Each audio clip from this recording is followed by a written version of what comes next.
Waalaikumsalam warahmatullahi wabarakatuh. Selamat Halo, pagi, makasih. salam sejahtera untuk kita sekalian.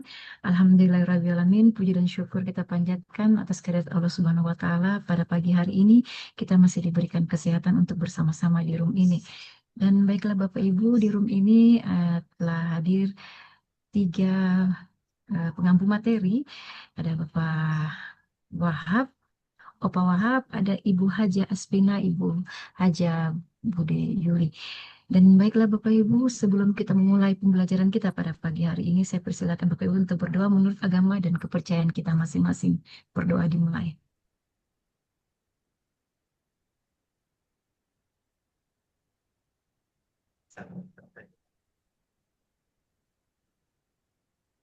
Berdoa selesai. Dan baiklah Bapak Ibu, untuk mengefisienkan waktu, saya persilakan Bapak Ibu untuk masuk ke room masing-masing. Di layar Bapak Ibu telah ada untuk Bapak Ibu silahkan ke room yang sudah disediakan. Ya, Silakan Pak silakan Opa Wahab. teman-teman.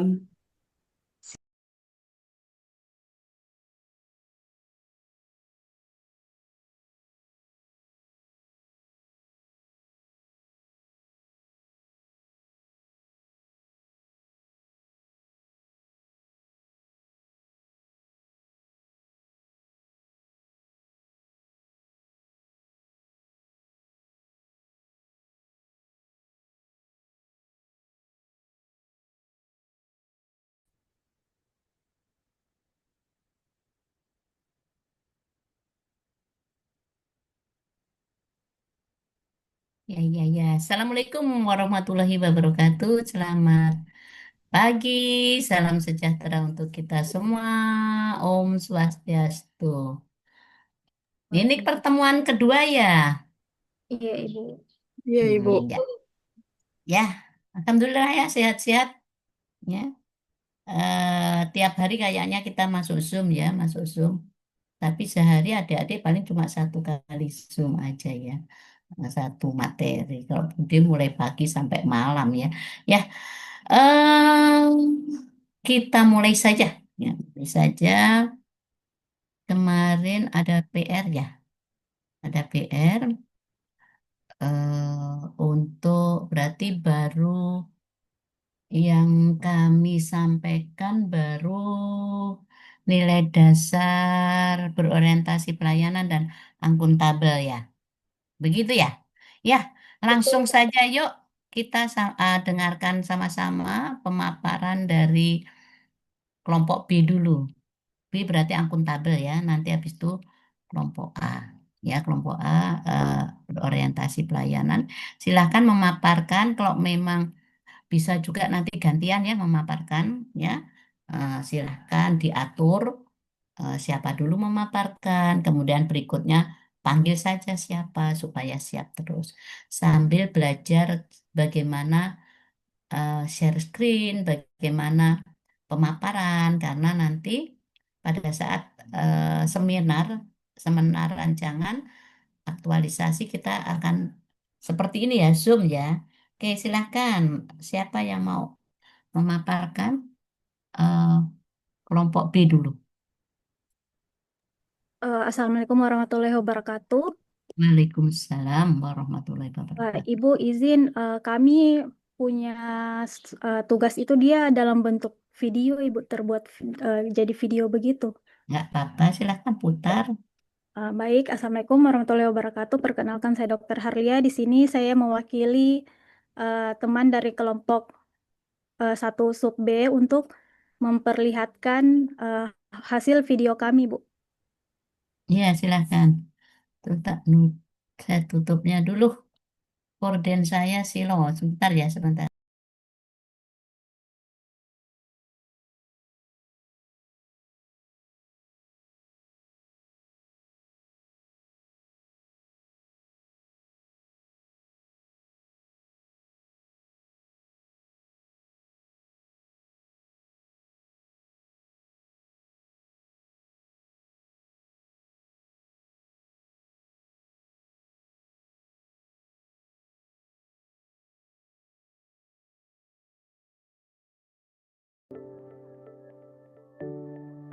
Perkenalkan, kami tim kelompok 1B yang beranggotakan 6 orang, yakni Hidayat, Novan, Fani, Harlia, Anissa, dan Citra. Di sini kami akan memaparkan mengenai akuntabel di masing-masing tempat kerja kami sebagai tugas dari Agenda 2 Latsar CPNS 2025. Core Values ASN adalah berakhlak, akronim dari berorientasi pelayanan, akuntabel, kompeten, harmonis, loyal, adaptif, dan kolaboratif. Nilai-nilai ini bertujuan untuk memperkuat budaya kerja ASN, memberikan pelayanan publik yang prima, serta mewujudkan pemerintahan yang berkelas dunia dengan employer branding, bangga melayani bangsa. Memberikan pelayanan terbaik untuk masyarakat. ASN bukan pejabat yang justru minta dilayani, yang bergaya seperti pejabat zaman kolonial dulu. Itu tidak boleh lagi, bukan zamannya lagi. Setiap ASN harus mempunyai jiwa untuk melayani, untuk membantu masyarakat. Untuk itu, ASN dilengkapi dengan kewenangan dan sumber daya yang diberikan oleh negara. Otoritas dan sumber daya ini harus digunakan secara akuntabel, dengan loyalitas tinggi kepada pemerintah, bangsa, dan negara, serta menjaga kehidupan masyarakat yang harmonis. Akuntabel adalah bertanggung jawab atas kepercayaan yang diberikan. Ada 3 panduan perilaku akuntabel dalam nilai dasar ASN berakhlak, yaitu 1. Melaksanakan tugas dengan jujur, bertanggung jawab, cermat, disiplin, dan berintegritas tinggi. 2. Menggunakan kekayaan dan barang milik negara secara bertanggung jawab, efektif, dan efisien. 3. Tidak menyalahgunakan kewenangan jabatan. Berikut implementasi akuntabel dalam pelaksanaan tugas di tempat kerja.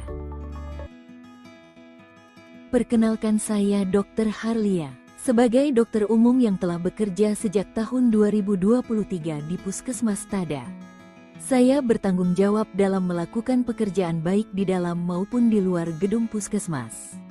Misalnya melakukan pemeriksaan fisik, anamnesis, diagnosis, memberikan pengobatan, edukasi, serta melakukan rujukan ke RS jika diperlukan. Merawat dan menjaga fasilitas milik negara yakni rumah dinas secara baik, menghemat listrik dengan mematikan AC dan lampu bila sudah tidak digunakan. Tidak menyalahgunakan kewenangan jabatan saya sebagai dokter umum dengan tidak memberikan surat keterangan sakit kepada orang sehat dan tidak merekayasa hasil pemeriksaan fisik serta penunjang agar terbitnya surat keterangan berbadan sehat kepada orang sakit.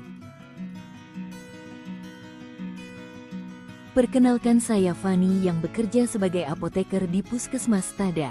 Sebagai apoteker, saya memiliki tanggung jawab seperti datang tepat waktu, mengikuti apel pagi dan siang, mengatur dan mengelola obat dan BMWHP di gudang farmasi puskesmas dengan baik, menyiapkan obat dengan cermat dan teliti sesuai resep dokter, serta melakukan pelaporan penggunaan obat dan BMWHP setiap bulannya. Bertanggung jawab dengan fasilitas milik negara dengan yang telah diberikan. Contohnya mematikan komputer dan AC bila tidak digunakan, serta merapikan peralatan yang telah digunakan sehabis jam pelayanan, agar peralatan tetap terjaga dengan baik. Tidak mengambil obat untuk kepentingan pribadi dan tidak memberikan obat narkotika atau psikotropika tanpa resep dokter sesuai dengan sumpah apoteker saya. Perkenalkan, saya Citra yang bekerja di kantor Camat Sidoan. Adapun implementasi saya dalam melaksanakan tugas adalah 1. Masuk kantor tepat waktu. 2. Apel pagi setiap hari Senin. 3. Melayani masyarakat dengan baik, bertanggung jawab menyelesaikan tugas tepat waktu agar masyarakat tidak menunggu lama. 4. Memberikan informasi lengkap dan valid. 5. Menanyakan dan menawarkan bantuan kepada masyarakat yang datang ke kantor Camat Sidoan. Merawat dan menjaga fasilitas kantor dengan cara melakukan jadwal piket setiap harinya, mematikan lampu, kipas dan AC apabila tidak digunakan, menggunakan peralatan sesuai masa manfaatnya atau tidak membuangnya dengan cepat, serta tidak boros dalam menggunakan ATK. Semua yang disebutkan di atas merupakan cara saya bertanggung jawab dengan barang milik negara yang telah diberikan. Saya telah berkomitmen sebagai ASN dengan tidak menerima bayaran apapun dari masyarakat atas pelayanan yang diberikan setelah urusannya telah selesai. Perkenalkan, saya Anissa Thalia yang bekerja sebagai asesor sumber daya manusia di kantor BKPSDM Kabupaten Parigi Motong. Di sini saya memiliki tanggung jawab sebagai ASN dengan hadir ke kantor tepat waktu, memastikan dokumen atau berkas yang diterima segera diproses tanpa ditunda, serta mengerjakan pekerjaan dengan teliti dan melaporkan hasil kerja kepada atasan beserta kelengkapan dokumen yang diperlukan. Sebagai ASN, saya berkomitmen menggunakan fasilitas kantor untuk menunjang pekerjaan kantor, bukan untuk kepentingan pribadi. Memelihara fasilitas kantor seperti mematikan lampu, AC dan perangkat elektronik lainnya setelah jam kerja selesai. Memanfaatkan lemari di kantor untuk menyimpan dan merawat arsip agar tidak tercecer atau rusak. Tidak menyalahgunakan kewenangan jabatan dengan tidak memberikan perlakuan istimewa pada pihak tertentu dalam proses pelayanan. Semua masyarakat diperlakukan sama sesuai aturan yang berlaku. Perkenalkan, saya Muhammad Hidayat yang bekerja di kantor Kecamatan Toribulu. Dalam melaksanakan tugas sebagai ASN, pada saat diberikan tanggung jawab melakukan monitoring dan evaluasi di tingkat desa, selalu datang tepat waktu, menyelesaikan tugas dengan sebaik-baiknya sesuai dengan perintah pimpinan camat. Saya bertanggung jawab memberikan bimbingan dalam tata kelola arsip dan administrasi desa secara cermat dan efisien, hadir mendengarkan, menerima saran dan memberikan solusi yang terbaik kepada pemerintah desa, memberikan pelayanan yang ramah dan santun dalam menjalankan tugas serta tidak menyalahgunakan wewenang untuk mendapatkan keuntungan pribadi dari pemerintah desa. Saya Novan Sopian, Sarjana Ilmu Politik, seorang ASN yang bertugas sebagai analis perdagangan di Dinas Perindustrian dan Perdagangan Kabupaten Parigi Motong. Sebagai seorang analis perdagangan, tentu saya bertanggung jawab dalam melaksanakan tugas yang diberikan kepada saya. Berikut ini adalah penerapan nilai akuntabel dalam pekerjaan saya. Saya mengerjakan laporan penerima bantuan gas 3 kg gratis, mengerjakan tepat waktu, dan menyerahkan hasil laporan kepada atasan saya. Setelah selesai bekerja, saya mematikan perangkat kantor untuk menghemat energi dan menjaga agar fasilitas kantor tetap awet. Membantu masyarakat dengan tulus tanpa mengharapkan imbalan apapun. Dengan demikian saya tidak menyalahgunakan jabatan saya untuk kepentingan pribadi.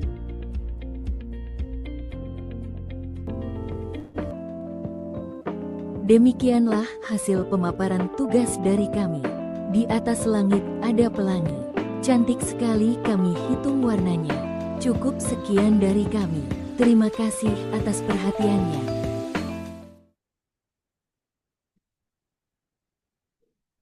Iya, Bude, Assalamualaikum warahmatullahi wabarakatuh.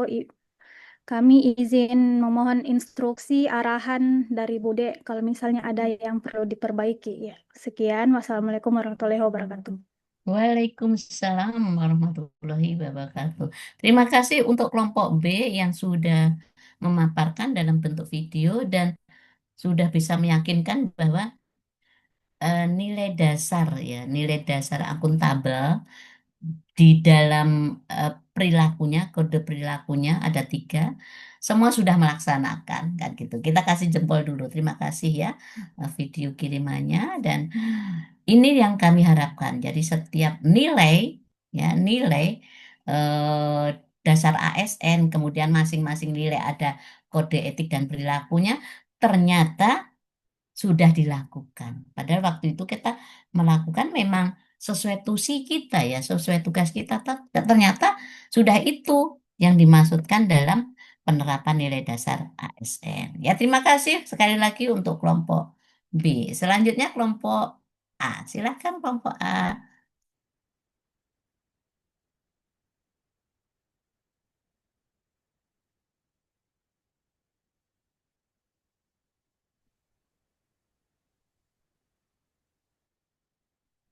Ya, Assalamualaikum warahmatullahi wabarakatuh.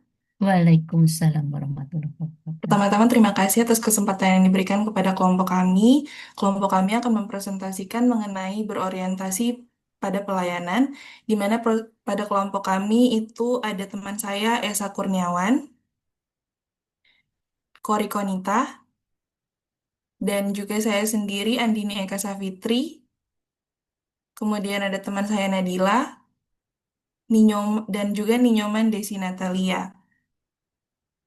Untuk materi yang pertama akan dibawakan oleh teman saya Esa Kurniawan. Kepada Esa Kurniawan dipersilahkan.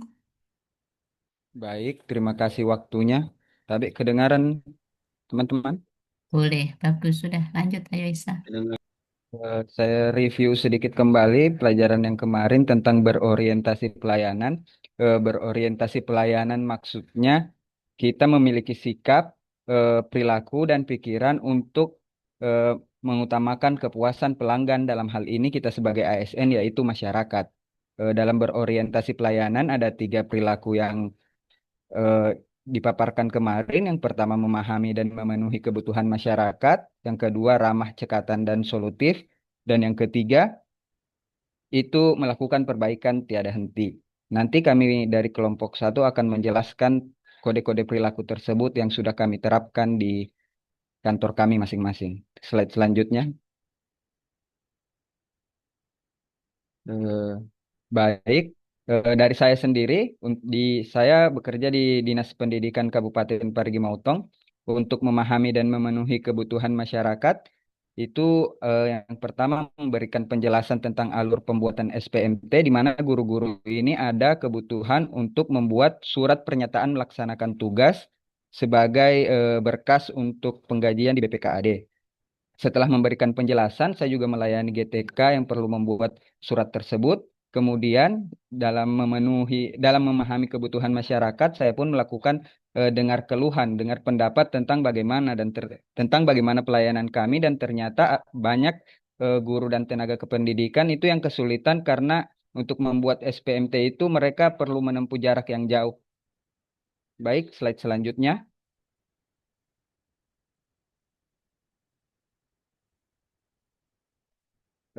Ini dokumentasi saya dalam memahami dan memenuhi kebutuhan masyarakat. Dapat terlihat di gambar ketiga dan keempat itu sudah banyak orang yang menunggu SPMT-nya karena agak kurang efisien saat ini pelaksanaan efisien waktu itu. Pelaksanaan pembuatan SPMT waktu itu. Slide selanjutnya. Kemudian slide kedua yaitu ramah, cekatan, dan solutif. Berdasarkan dengar pendapat tadi, kita ketahui bahwa banyak yang kesulitan, banyak juga yang sudah antri panjang untuk membuat SPMT, maka langkah atau solusi yang kami keluarkan yaitu membuat digital form untuk memudahkan pembuatan surat pernyataan melaksanakan tugas tersebut. Selain itu, pada digital form tersebut kita memberikan nomor kontak pengaduan, nomor saya sendiri, agar bisa melakukan pelayanan secara online, serta kemudian membalas pertanyaan dan pengaduan tersebut menggunakan bahasa yang sopan. Slide selanjutnya. Ini adalah form yang telah kami gunakan saat ini, dan itu di bawahnya beberapa chat dari guru-guru dan tenaga kependidikan yang sudah menggunakan layanan tersebut. Lanjut ke slide berikutnya. Kemudian untuk melakukan perbaikan tiada henti, itu kami memperbaiki digital form sesegera mungkin saat terjadi kendala teknis. Dan yang kedua, setelah itu kami melakukan evaluasi secara rutin agar prosedur layanan bisa lebih efisien. Silahkan slide selanjutnya. Baik, ini contoh foto pertama itu ketika ada kendala teknis, kami sudah tidak bisa menerima lagi jawaban, sehingga kami karena banyaknya permintaan pembuatan, sehingga kami membuat link baru, digital form baru yang dibagi area menjadi 3 supaya permintaan yang banyak bisa terpenuhi. Kemudian foto yang di bawah itu ketika kami melakukan evaluasi menyeluruh saat pembuatan SPMT ini sudah selesai, apa yang perlu ditingkatkan, apa kendala yang terjadi, dan sebagainya. Demikian pemaparan materi dari saya. Selanjutnya saya kembalikan ke teman saya, Kori Konita. Assalamualaikum warahmatullahi wabarakatuh. Untuk yang BKPSDM, gunakan nama saya Kori Konita. Saya akan menjelaskan pelayanan berorientasi di BKPSDM di bagian pekerjaan saya. Next. Di BKPSDM sendiri, saya terutama merupakan perpanjangan tangan dari kantor Tapera Pusat yang di Jakarta, khusus di Kabupaten Parigi Motong. Nah, jadi untuk namanya orang mungkin lebih mengenalnya Taperum. Sekarang diganti menjadi Tapera. Nah, jadi pada saat dulu sebelumnya itu Taperum itu melakukan pemotongan tiap bulan di gaji-gajinya para ASN di Kabupaten Parigi Motong. Tapi semenjak dirubah menjadi Tapera, tidak ada lagi pemotongan untuk Tapera ini. Nah, sehingga dana-dana yang ditarik selama sebelumnya masih dalam Taperum itu akan dicairkan pada saat ASN-ASN ini pensiun. Kemudian, maka saya melakukan pelayanan tersebut. Nah, sebenarnya di BKPSDM sendiri hanya melayani untuk melakukan perubahan status kepesertaan dari pekerja aktif menjadi pensiun.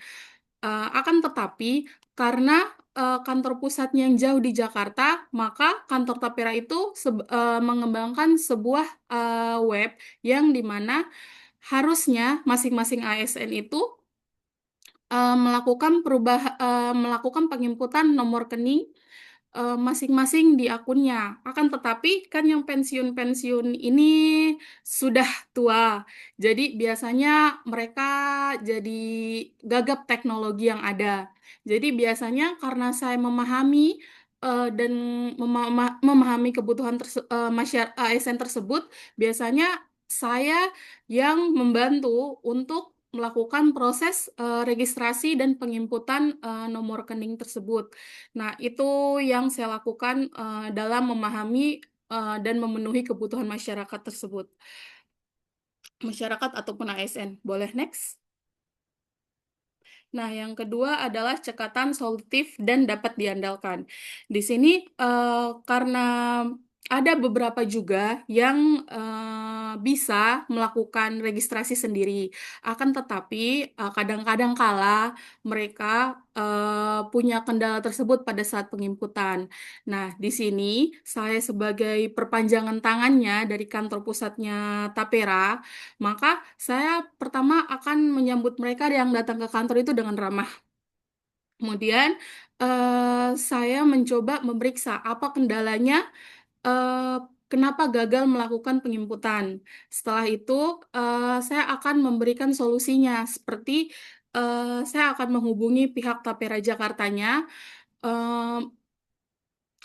pihak DKI Jakartanya, dan bertanya ada kondisi seperti ini, apa yang harus saya lakukan. Setelah saya mendapatkan jawabannya, maka saya akan menjelaskannya dan memperbaiki eh, memperbaiki eh, memperbaiki apa masalahnya itu, sehingga ASN tersebut bisa menginput nomor rekeningnya. Sehingga saya bisa menerapkan yang mana pelayanan orientasi yang ramah, cekatan, solutif, dan dapat diandalkan. Boleh next? Nah, biasanya saya akan melakukan perbaikan tiada henti ini, maksudnya saya kan tidak selalu berada di kantor. Biasa saya ada ditugaskan untuk menghadiri kegiatan ini dan itu.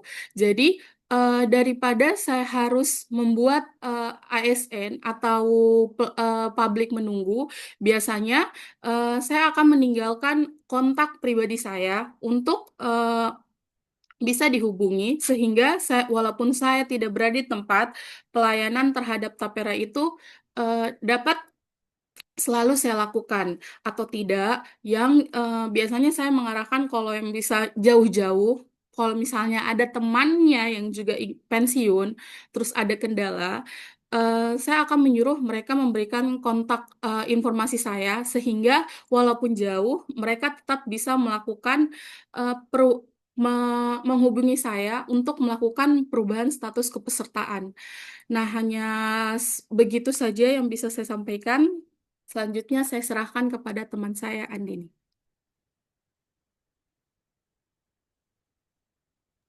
Baik, selanjutnya akan saya jelaskan mengenai berorientasi pelayanan di Dinas Perindustrian dan Perdagangan Kabupaten Parigi Mutong.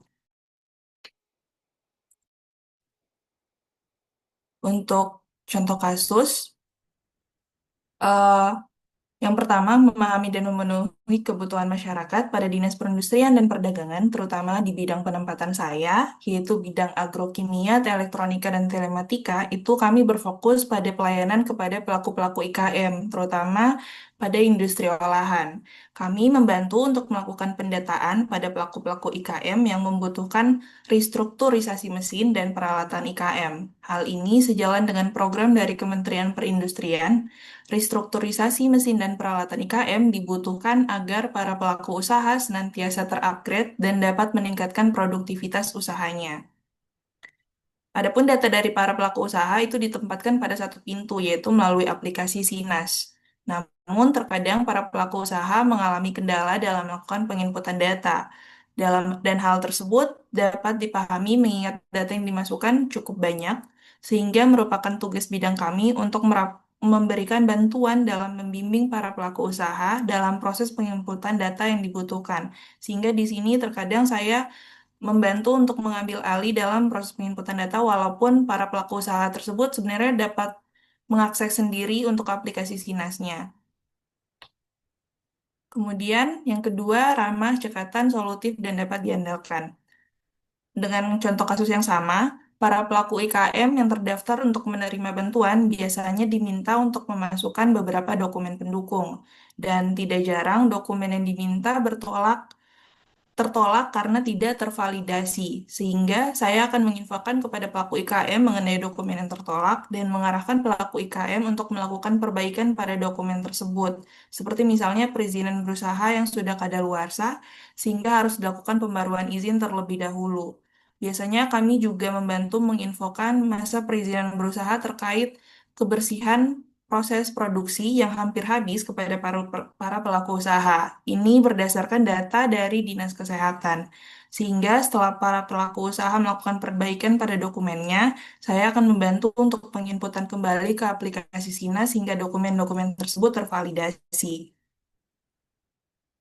Kemudian, untuk contoh kasus yang sama juga, dengan poin melakukan perbaikan tidak henti, dalam proses pendataan, IKM yang terlibat merupakan para pelaku usaha yang berada di seluruh wilayah Kabupaten Parigi Motong. Sehingga dapat dikatakan kendala yang dihadapi adalah jarak tempuh yang harus dilalui para pelaku usaha untuk melakukan pelaporan mengenai dokumen yang terkendala. Sehingga untuk mengatasi hal tersebut, bidang kami membuatkan grup WhatsApp bagi para pelaku IKM agar senantiasa mendapatkan informasi terupdate ataupun kendala-kendala terkait aplikasi Sinas, sehingga para pelaku usaha dapat mengurangi biaya transportasi dan mendapatkan informasi lebih cepat. Demikian presentasi dari saya. Selanjutnya akan dibawakan oleh teman saya. Dipersilakan. Baik, terima kasih atas waktunya. Eh, Permisi sebelumnya, Bude. Selama di ASN ini kan baru menjabat 2 bulan, belum ada tugas yang kami kerjakan. Namun saya di laboratorium itu honor sudah lebih 3 tahun. Jadi mungkin saya akan jelaskan yang saya lakukan sebelumnya. Saya di UPTD Laboratorium Dinas Lingkungan Hidup. Jadi untuk berorientasi pelayanan, yang pertama memahami dan memenuhi kebutuhan masyarakat. Kami pernah menerima slide selanjutnya.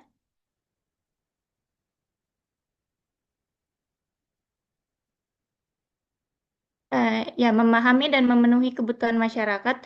Jadi kami pernah menerima apa ya? komentar dari masyarakat. Jadi warga yang tinggal di sekitaran tempat pembuangan akhir atau TPA, mereka itu merasa resah akibat tercemarnya air sungai yang menjadi sumber kehidupan mereka. Karena limbah dari tumpukan sampah tersebut mengalir dan mencemari aliran sungai, sehingga mengganggu kesehatan serta aktivitas sehari-hari. Dari dari kasus tersebut, kemudian kami mengambil tindakan dan menampung aspirasi mereka. Yang pertama itu ramah. Kami melakukan edukasi dan pelibatan masyarakat, di mana saat itu kami melakukan sosialisasi kepada warga mengenai dampak pengelolaan sampah yang buruk dan pentingnya pelestarian air sungai. Kemudian cekatan, tindakan cepat pengendalian limbah. Saat itu kami pergi ke TPA dan melihat IPAL, instalasi pengolahan air limbah itu ternyata pipanya itu bocor. Sehingga saat itu sempat kami tutup saluran limbah yang langsung mengalir ke sungai tersebut.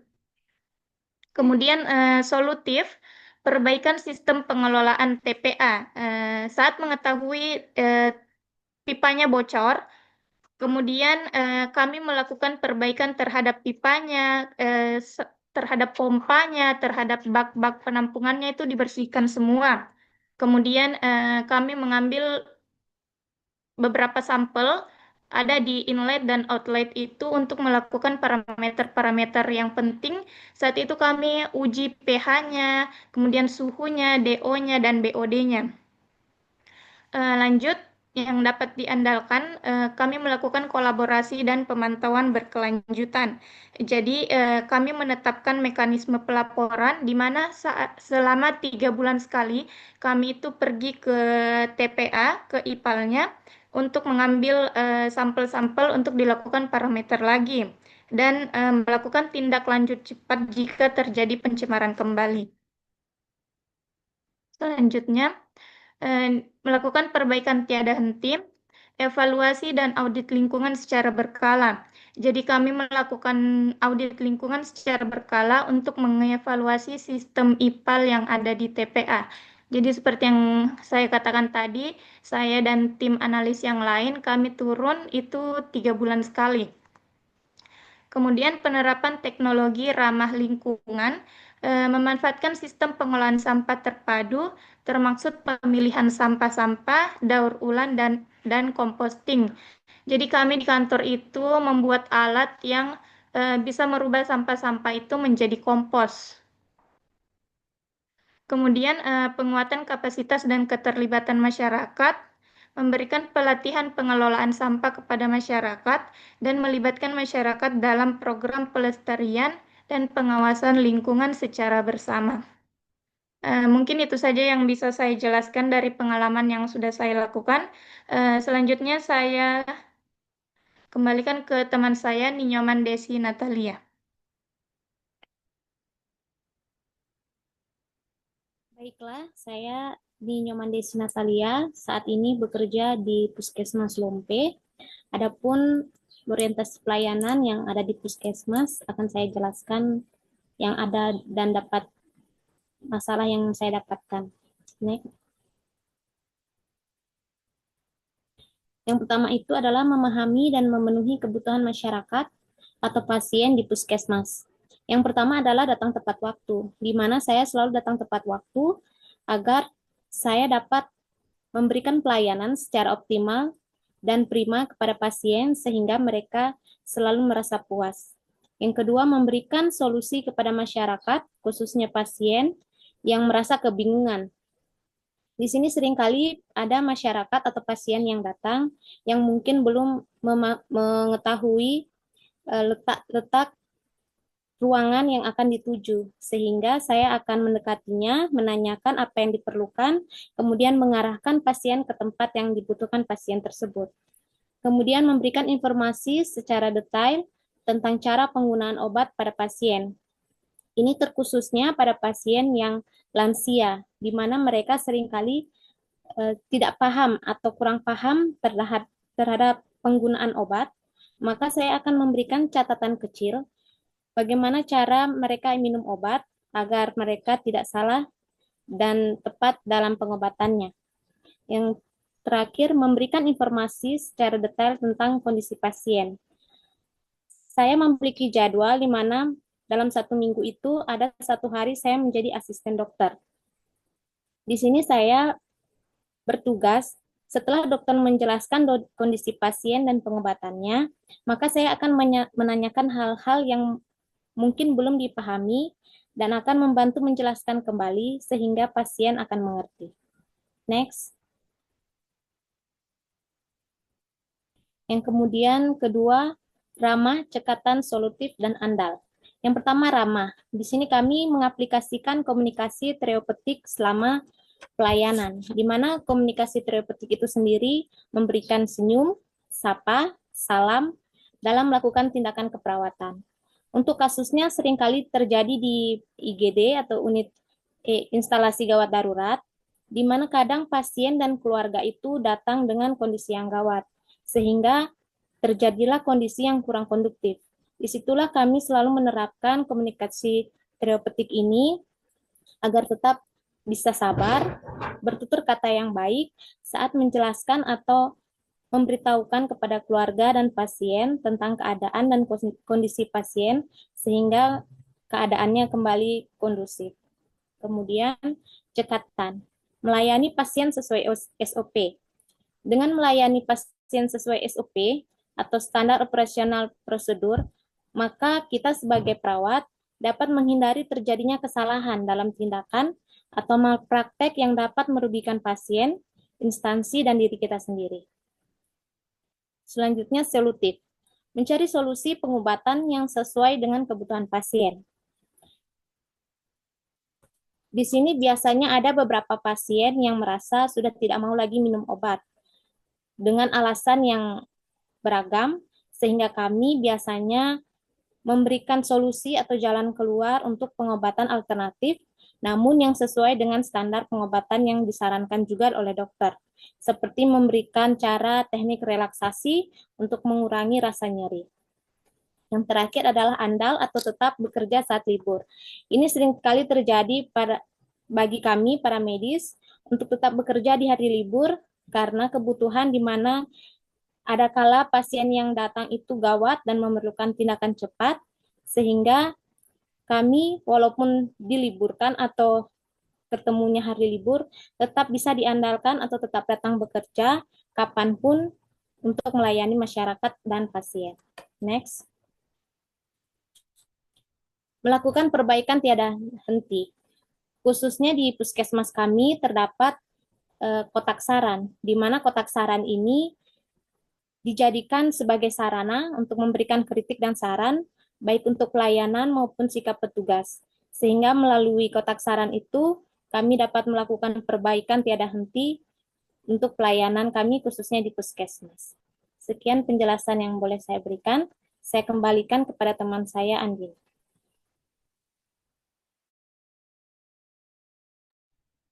Baiklah, itulah tadi pemaparan dari kelompok kami mengenai berorientasi kepada pelayanan. Untuk kurang lebihnya kami mohon maaf. Wassalamualaikum warahmatullahi wabarakatuh. Waalaikumsalam warahmatullahi wabarakatuh.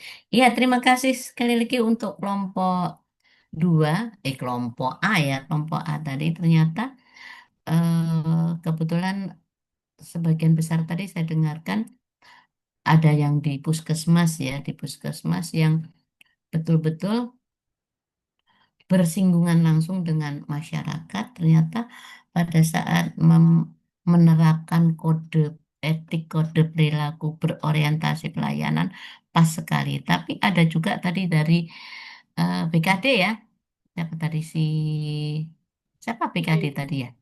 Saya Ibu Kori. Kori. Tadi juga ada ya, ternyata di dalam pemberian melakukan kode etik dan kode perilaku dari pelayanan, berorientasi pelayanan 3 ada semua. Nah, walaupun ada cerita juga baru masuk ya, baru masuk belum sampai baru 2 bulan. Kita ini masuk kan ya 3 bulan ada kan, kita Juni ya. Juni masuk ya, Juni berarti kan Juli, Agustus, September. ya 2,5 bulan lah ya. Tapi kita sudah bisa melakukan itu semua. Ya terima kasih. Kita kasih jempol dulu. Nah, kita lanjut ya. Kita lanjut dulu eh, untuk materinya. Berarti kita masuk ke apa tadi? Berorientasi pelayanan sudah, akuntabel sudah, kompeten. Nah, sekarang ayo tulis dulu di chat situ. Apa itu kompeten? Kompeten. Kompeten itu apa sih? Ya, silahkan. Di chat dulu. Tulis di kolom chat, apa itu kompeten?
Ya, kurang satu orang ya. Sambil nunggu yang satu, pas ini. Saya baca dulu ya. Baca dulu ya. Jadi apa itu kompeten? Jadi yang saya tanyakan kompeten, tapi nggak apa-apa. Ini nih Nyoman, kompetensi adalah gabungan pengetahuan, keterampilan, dan sikap yang memungkinkan seseorang untuk berhasil dalam melaksanakan tugas atau pekerjaannya dengan baik. Kompetensi juga bisa berarti ya, kemampuan atau kewenangan untuk melakukan tindakan tertentu yang dapat diukur melalui kinerja, perilaku, atau hasil yang memuaskan. Ini dari Nyoman Desi. Kemudian Eka Esa ya, Esa Kurniawan. Kompeten adalah memiliki skill, pengetahuan yang mumpuni dan mau belajar lagi untuk menjelaskan tugas pekerjaan yang diberikan. Ya, terima kasih. Novan. Kompeten adalah memiliki keterampilan, pengetahuan, dan sikap kerja sesuai bidang tugasnya sehingga mampu menjalankan pekerjaan dengan profesional dan berkualitas. Ya, Dokter Harlia, kompeten adalah memiliki kemampuan, keahlian, keterampilan, dan pengalaman dalam menjalankan tugas. Oke, Muhammad Hidayat, mampu untuk terus belajar dan mengembangkan diri serta mampu menjawab tantangan yang berubah-ubah, membantu orang lain. Ya, oke. Andini, orang yang memiliki kemampuan, pengetahuan, sikap, dan keterampilan untuk melakukan suatu pekerjaan dengan baik, efisien, sehingga ya. Kemudian Nadila, kompeten adalah kemampuan untuk terus belajar dan pengembangan diri seperti meningkatkan kompetensi diri untuk menjawab. Ya, Citra, terakhir, oh belum. Kompetensi adalah mengembangkan kapabilitas. Kori, kompeten yaitu memiliki kemampuan untuk memadai, melayani, ataupun menyelesaikan tugas. Estefani, kompetensi adalah nilai. Iya, Anissa, kompeten adalah nilai yang berkaitan. Terakhir Anissa ya. Ya, terima kasih. Jadi kalau kompeten, kompeten itu kalau secara singkat gitu ya, secara apa itu kompeten? Jadi bayangan kita itu kompeten itu kemampuan gitu aja. Jadi kemampuan, bagaimana punya kemampuan, bagaimana punya power, ya, bagaimana punya kekuatan itu kompeten ya. Jadi itu yang dimaksudkan kompetensi. Ya, nah sekarang kompeten berarti sekarang kenapa sih kok harus kompeten gitu? Kenapa kok nilai kompeten itu dimasukkan dalam nilai dasar? Kalau pelayanan publik kan jelas kenapa harus dimasukkan berorientasi pelayanan karena itu semua kita adalah pelayan publik. Jadi harus bisa memberikan kepuasan kepada pelanggan kan gitu ya. Kenapa harus akuntabel? Ya, karena harus bisa mempertanggungjawabkan apa yang kita lakukan kan gitu ya terhadap publik, terhadap pimpinan kan gitu supaya setiap apa yang kita kerjakan tidak mendapatkan komplain dari luar. Nah, sekarang kenapa harus kompeten? Kan gitu ya. Kok sampai harus ASN harus bisa menerapkan nilai dasar kompeten. Nih, coba saya share dulu ya.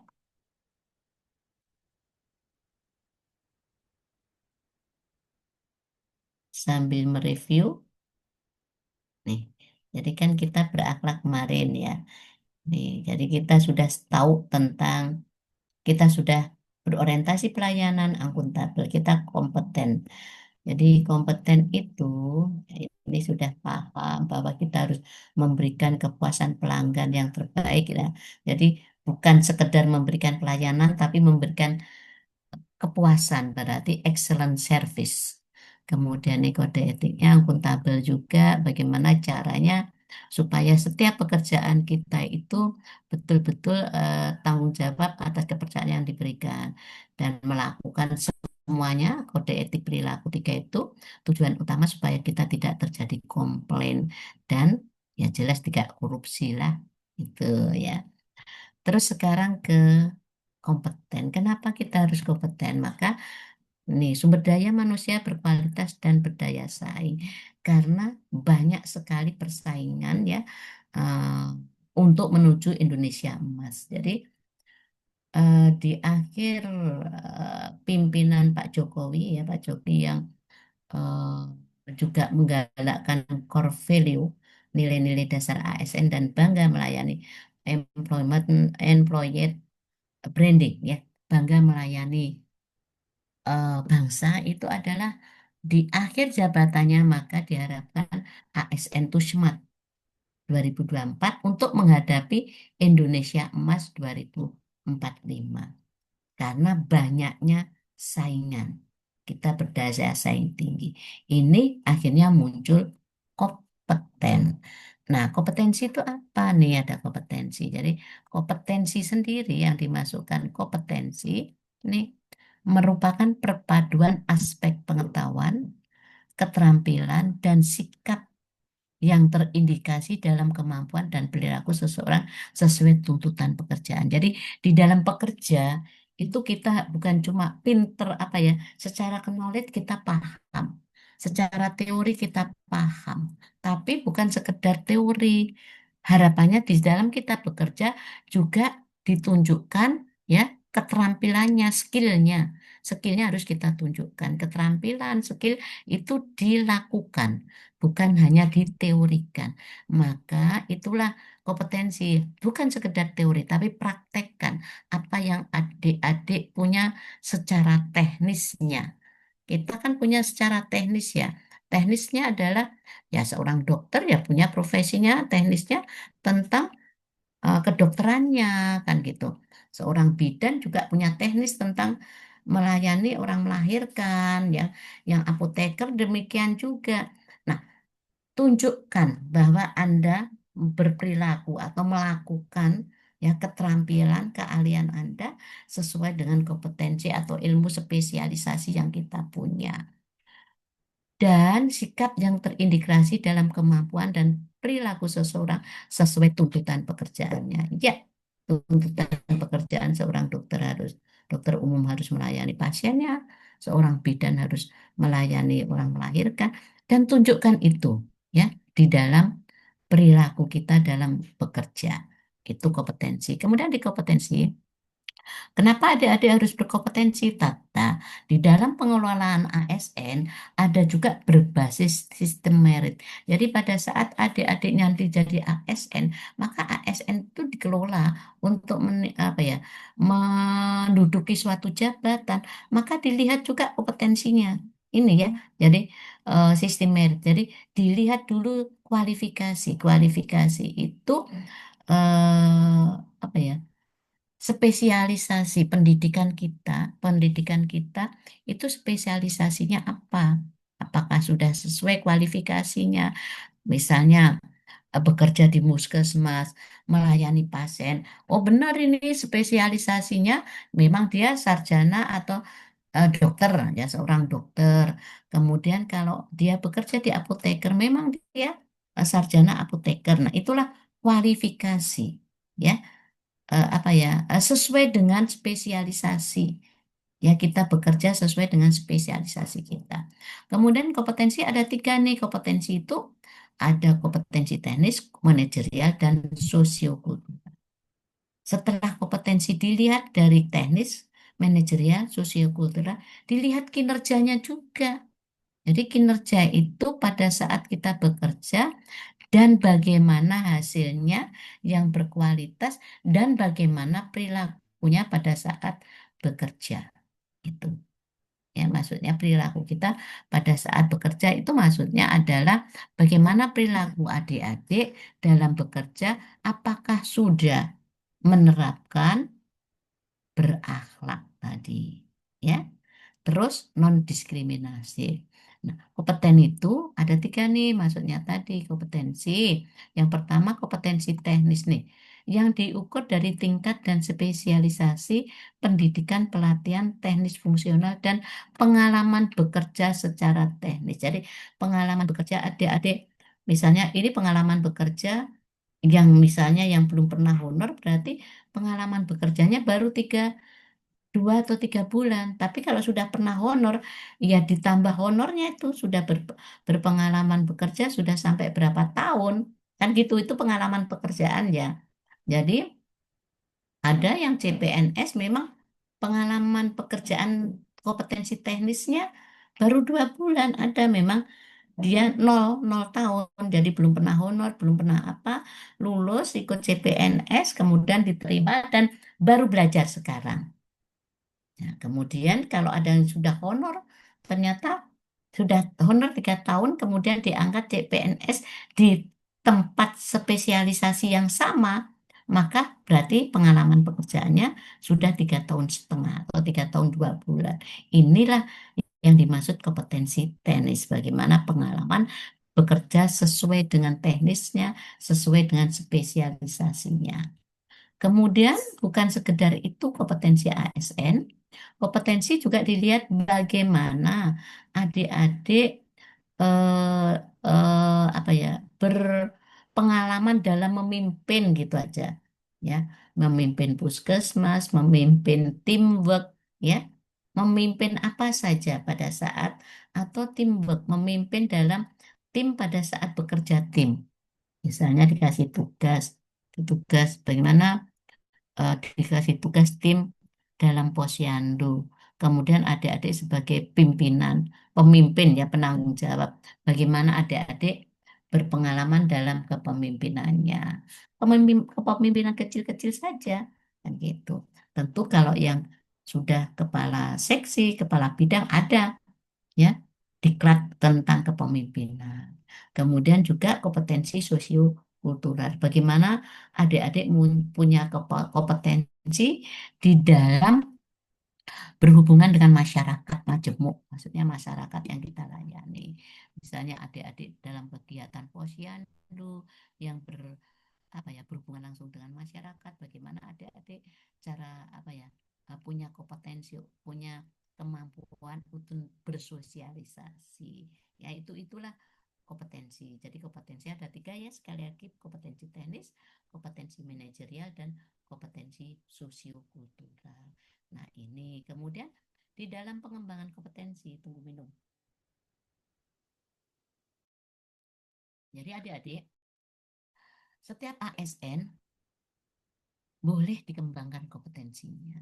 Kenapa harus pengembangan kompetensinya? Supaya kita bekerja lebih profesional, lebih hasilnya itu lebih berkualitas, itu pengembangan kompetensi. Jadi pengembangan kompetensi ada 2, pendidikan dan pelatihan.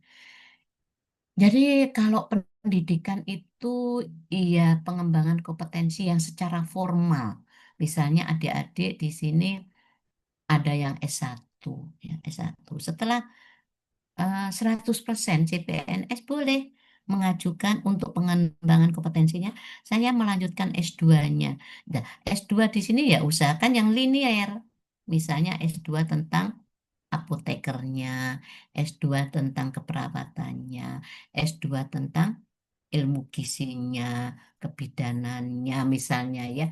Atau kalau dokter misalnya ambil PPDS-nya, silahkan untuk mengembangkan kompetensinya sepanjang ada dana dan ada surat tugas belajar.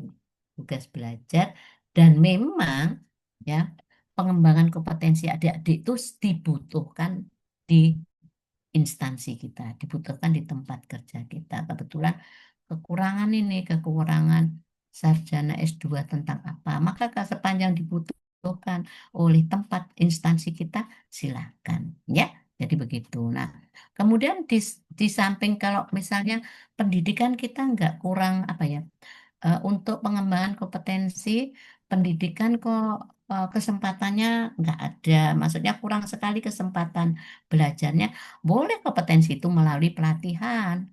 Nah, pelatihan ada 2, non-klasikal dan klasikal. Ya, pelatihan-pelatihan yang melalui Zoom seperti ini kan non-klasikal. Jadi adik-adik silakan, boleh.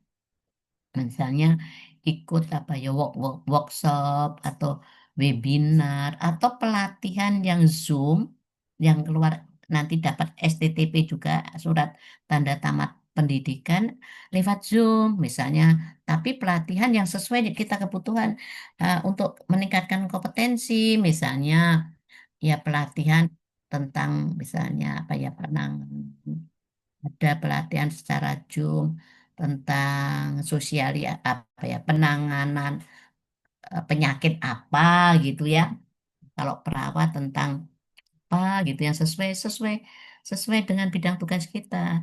Contohnya kalau Budi kapan itu, karena kita harus mengembangkan kompetensi di era digitalisasi, maka bisa lewat Zoom belajar tentang bagaimana menggunakan media pembelajaran melalui digital. Kan gitu kan, boleh kan? Itu untuk pengembangan kompetensi karena Bude selaku pemberi pelatihan gitu. Nah, gitu silakan. Kemudian kalau klasikal ya, kalau misalnya Latsar ini kan ada 2 nih, non klasikal. Nah, sekarang ini kan non klasikal ya, Zoom ya, untuk apa ya, menambah kompetensi terhadap nilai dasar ASN adik-adik lewat Zoom.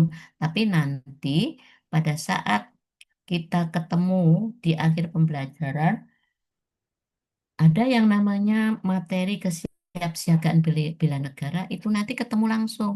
Berarti dia fasika, kan gitu ya. Kalau tatap muka langsung fasika. Silahkan adik-adik mau apa ya, mau mencari model apa saja silahkan. Yang penting untuk mengembangkan kompetensi kita. Ya, sesuai kebutuhan kita, apa yang adik inginkan untuk pengembangan kompetensi diri kita. Nah, ini silahkan. Jadi setiap ada kesempatan, maka silakan ya untuk mengembangkannya. Bisa juga adik-adik langsung ya melihat dari internet. Sama juga sekarang itu karena era digital ya adik-adik. Contohnya Bude, pengen melihat apa sih bumbu rawon, misalnya jadi ibu rumah tangga ya. Atau bagaimana sih bumbunya apa ya? Utak kelor, utak kelor aja lewat di di Google yang sungguh terlalu ya. Garam sama lombok saja kok tanya di Google misalnya. Ya kalau misalnya bumbu apa, nah dari untuk pengembangan kompetensi seandainya Budi ini tukang apa catering ya lewat apa Google atau internet cari bagaimana. Nah, adik-adik juga bisa begitu mencari sesuatu lewat internet boleh ya boleh-boleh saja lewat YouTube ya dan silahkan itulah untuk pengembangan kompetensi kita. Paham ya nih ya. Nah kemudian ini ya pengembangan jadi nilai perilaku kita kompeten itu ada 3 nih, terus belajar dan mengembangkan kapabilitas. Jadi yang pertama meningkatkan kompetensi diri untuk menjawab tantangan yang selalu berubah. Ya, nanti langsung tugas kelompok aja ya, tugas kelompok ya dilanjutkan. Jadi untuk kompeten nanti saya serahkan di kelompok satu, kelompok A, nah, kelompok A. Jadi adik-adik tadi menceritakan masing-masing seperti tadi kompetensi meningkatkan kompetensi diri untuk menjawab tantangan yang selalu berubah bagaimana. Ya, contohnya kalau Bude menceritakan ikut pelatihan pembelajaran interaktif, pembelajaran secara digital. Misalnya, itu kan untuk kompetensi saya karena saya selalu selaku Widya Iswara atau yang memberikan pelatihan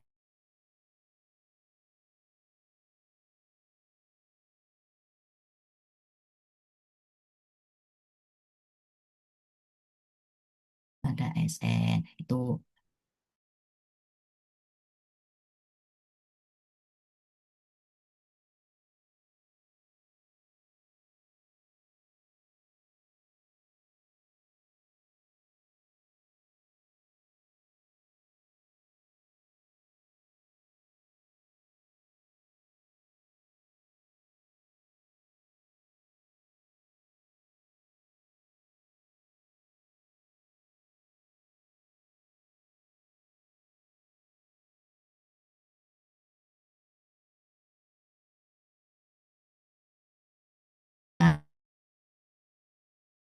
merancang. Oh, begini.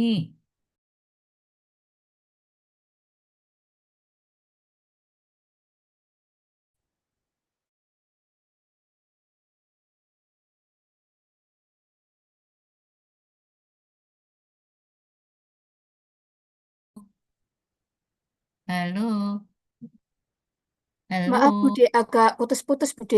Iya, signalku tunggu dulu. Saya cari wifi ku dulu.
Ya, oh sudah masuk.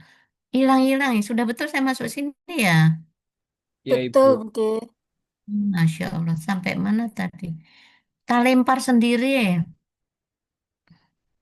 Jaringanku langsung hilang. Ya, saya lanjut ya. Tadi sampai mana ya? Ya, tunggu dulu. Sampai kode perilaku tadi, Bude. Oh iya, berarti sebentar. Saya harus maaf ya. Tak share lagi, tak share lagi. Aduh,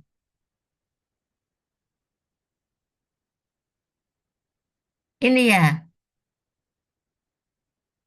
ya bahaya. Sampai sini bisa dilihat ya, adik-adik. Ya, Ibu. Betul, Bude. Bisa. Ya, Ya, tuh. bisa Ibu. Jadi itu. Jadi tadi saya cerita tentang kompetensi. Jadi apa ya yang dilakukan adik-adik untuk meningkatkan kompetensi diri gitu. Kemudian membantu orang lain belajar ya tadi ceritanya. Misalnya apa tadi ya? Ada misalnya Widya kurang paham tentang eh, penugasan atau kurang paham tentang agenda 2 di bab apa gitu, maka saya bisa memberikan sharing kan gitu. Nah, itu membantu orang lain belajar ya. Kemudian melaksanakan tugas dengan kualitas terbaik ya jelas ya. Bagaimana kualitas kerja kita ya waktu maksudnya kalau mengerjakan tugas jangan cuma sekedar menyelesaikan, tapi bagaimana hasilnya terbaik gitu. Hasilnya terbaik tentu kalau misalnya saya hasilnya terbaik ya pada saat Budi menerangkan kan tugasnya memberikan pemahaman. Jadi jangan sampai pas Budi masuk pesertanya tambah pusing, nggak paham. Nah, itu berarti tidak berkualitas baik. Tetapi pada saat saya masuk, memberikan materi, terus langsung paham, langsung jelas, oh berarti sudah berkualitas, karena nggak bikin pusing kepala peserta saya. Nah, kalau saya pas masuk, Bude masuk, ternyata kepalanya peserta jadi tak putar-putar karena pusing, nah berarti tidak berkualitas. Gitu aja ya. Nanti dikasih contoh aja masing-masing ya, memberikan contoh lagi seperti biasanya. Jadi untuk kompeten langsung untuk kelompok A saja. Ya, saya coba lagi satu harmonis untuk nanti harmonis untuk kelompok B yang akan dipaparkan untuk pertemuan berikutnya. Begitu aja ya. Kan kan secara apa ya? Secara pemahaman kan sudah paham. Tinggal penerapannya saja kan? Penerapannya bagaimana? Gitu. Untuk meyakinkan bahwa adik-adik ini sudah memahami sebetulnya sudah menerapkan. Tinggal nanti membiasakan aja yang sudah dilakukan, yang awalnya nggak ngerti kalau ini sebetulnya kode etik dan kode perilaku yang di dalam nilai dasar ASN harus kita lakukan sebagai seorang ASN kan gitu kan ceritanya. Tinggal kita biasakan dan nanti akhirnya berakhlak itu jadi sebuah kebiasaan dan budaya. Ya kita lanjut dulu ya sebelum ini kan tadi akuntabel, kompeten berarti harmonis. Ayo kita chat lagi apa itu harmonis ya di chatting. Harmonis itu apa sih? Silahkan.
Ya, 2 orang lagi ya, oh 9. Sudah tinggal 1 orang lagi.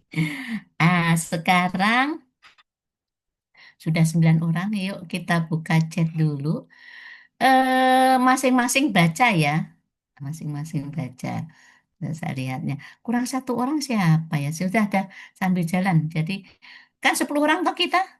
Oh ya sudah pas terakhir Novan.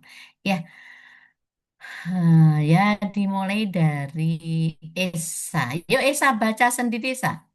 Baik Ibu, menurut saya harmonis adalah menjalin hubungan baik serta menghormati dan menghargai perbedaan baik dalam lingkungan pekerjaan maupun dalam lingkungan bermasyarakat. Ya, terima kasih. Muhammad Hidayat. Karena saya pikir saya tadi membacakan sampai capek. Saya ganti. Yang punya baca sendiri. Loh, kalau lidahku capek membacakan punya peserta ini. Wah, peserta ini ngerjain Budi suruh bacakan. Sekarang ganti. Situ yang bacakan. Silahkan. Muhammad Hidayat. Mana Hidayat? Dirimu di mana? Lah kok gelap-gelapan toh Hidayat ini? Kok di kafe atau di mana, Dayat? Waduh, waduh, waduh, waduh. Muhammad Hidayat SIKOM. Nah, kita tinggal dulu. Dia suka main uka-uka ini Muhammad Hidayat ini. Bahaya ini. Ya, Dokter Harlia, silahkan baca. Baik, harmonis dapat digambarkan dengan hubungan yang baik, saling menghormati, dan saling memahami antar individu atau kelompok masyarakat, Ibu. Terima kasih. Nadila. Ya. Harmonis adalah sikap saling peduli dan menghargai perbedaan antar individu, serta menciptakan lingkungan kerja yang kondusif. Iya, terima kasih. Anissa. Baik, harmonis adalah nilai yang berkaitan dengan sikap saling peduli dan menghargai keberagaman. Keberagaman. Iya, Nadila. Anissa ya tadi ya? Iya, Bu Anissa Git. belum? Sudah. Oh iya. Andini. Ya, baik. Harmoni adalah kerjasama antara berbagai faktor dengan sedemikian rupa hingga faktor-faktor tersebut dapat menghasilkan suatu kesatuan yang luhur. Ya, terima kasih Andini. Estefani. Baik, Ibu. Harmonis adalah nilai dasar ASN yang mencakup perilaku saling peduli, menghargai perbedaan, dan suka menolong sesama untuk membangun lingkungan kerja yang kondusif. Hori. Ya, menurut saya harmonis itu yaitu sikap atau perilaku saling peduli dan saling menghargai perbedaan dan juga tolong-menolong sesama rekan dalam lingkungan kerja, Ibu. Ya, terima kasih. Ninyoman. Desi. Baik, harmoni adalah keadaan selaras, serasi seimbang, dan cocok dalam berbagai hal yang berbeda, sehingga tercipta kesatuan yang menyenangkan. Novan. Harmonis adalah suasana kerja yang rukun, saling menghargai, dan bersinergi. Citra. Kalau dari saya, Ibu, harmonis adalah sikap perilaku ASN yang saling peduli dan menghargai perbedaan, serta saling menolong antara sesama rekan kerja maupun dengan masyarakat.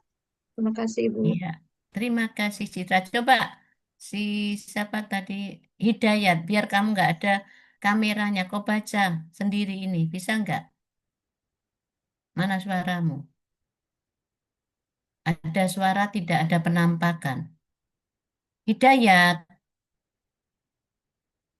Walah, ini lebih bahaya nih. Nggak ada gambar, nggak ada suaranya. Ya. Biasanya kan ada gambar, nggak ada suara. Atau nggak ada gambar, ada suara. Dua-duanya nggak ada ya. Sudah, kita abaikan dulu untuk Hidayat. Di mana diriku? Padahal bisa mungkin jaringan ini Bu dari tadi aktif kamera Bu. Iya aktif, tapi suaramu mana? Ya udah nggak apa-apa. dimaklumi. Cari tempat yang bagus. Untuk Hidayat coba mulai besok ya, eh, bikin tenda saja di bawah tower supaya nggak hilang-hilang signalnya. Di mana ada rumah dekat tower, di situ ya, ya bikin tenda, baru baru bikin tenda di situ, baru peralatan lengkap, bikin apa, alat pemanas supaya bisa ngopi-ngopi di situ sambil sambil di dalam tenda. Ya, memang kita anu ya, harus harus berkorban ya. Berkorban. Jadi seperti ini tadi Budi, aduh sempat bilang kenapa saya cek semua itu sampai untuk menghadapi tantangan digitalisasi. Kadang-kadang Budi kalau pas hilang signal, mati lampu, terutama pas mati lampu, saya sudah siapkan apa itu ya.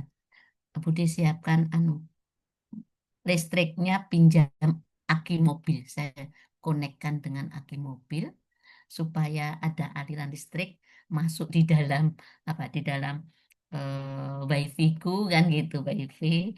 Kemudian masuk juga di laptopku. Jadi caranya begitu. Kalau nggak begitu ya ini tadi seperti ini. Makanya untuk Muhammad Hidayat silahkan beli tenda, beli meja, alat kopi, terus juga bukan tenda di bawah tower, ya bantal, kasur semua dilengkapi. Ya, oke, kita lanjut sekarang. Itu tadi ya, itu tadi harmonis. Jadi ceritanya gini, harmonis itu adalah serasi, kan gitu ya. Kalau dengar harmonis kan bayangan kita serasi, selaras gitu kan. Tunggu dulu sebentar ya.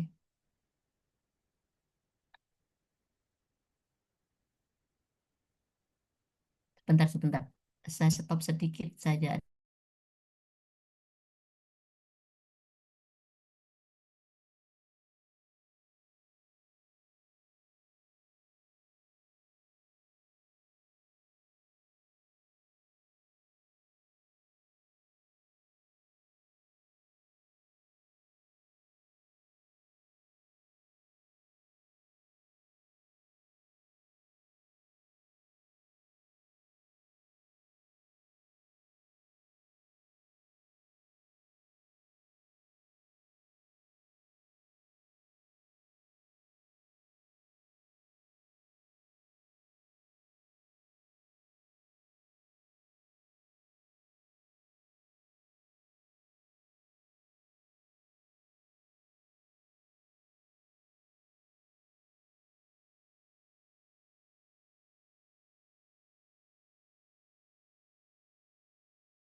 Eh,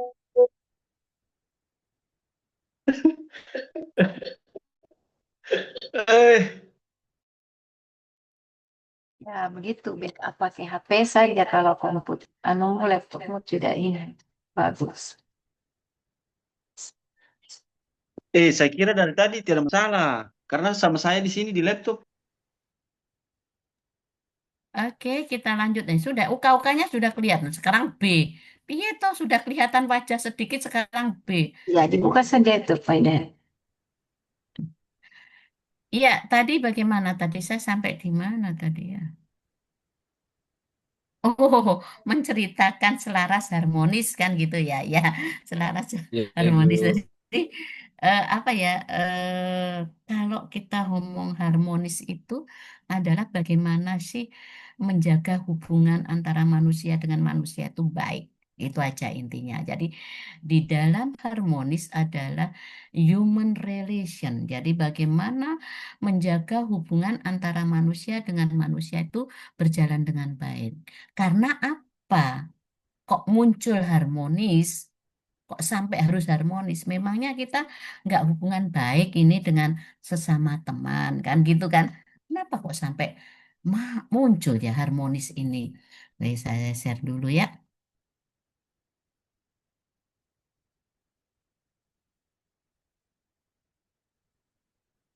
Nah, ini adik-adik yang mengakibatkan ya munculnya harmonis karena kita mengakui bahwa Indonesia itu terkenal keragamannya.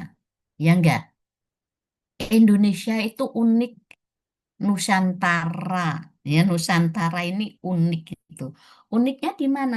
Ya itu negara lain itu mungkin perbatasannya atau iklimnya hanya perbatasan antar negaranya hanya daratan saja. Nah, kalau kita kan ada daratan, ada laut, kemudian bisa jadi negara lain hanya satu pulau, kita banyak pulau. Ya, karena banyaknya pulau, akhirnya banyaknya keragaman. Ya, karena yang tinggal di pulau-pulau itu tentu beda kan, beda cara apa ya, bahasanya beda kan, pasti bahasanya bahasa di pulau itu kan, di pulau-pulau kan, seperti contoh Jawa bahasanya beda kan gitu ya. Kalimantan mungkin suku Kalimantan beda, Sulawesi aja banyak itu ada eh, apa eh, bahasa Ledo dan sebagainya dan sebagainya. Itu yang membuat keragaman bangsa. Kemudian di samping itu, kenapa keragaman itu apa saja ya termasuk keragaman di dalam hasil ya, hasil bumi sumber daya alam kita beda-beda. Ada daerah tertentu berlimpah dengan timahnya, ada yang berlimpah dengan pohon-pohonnya, ya kan?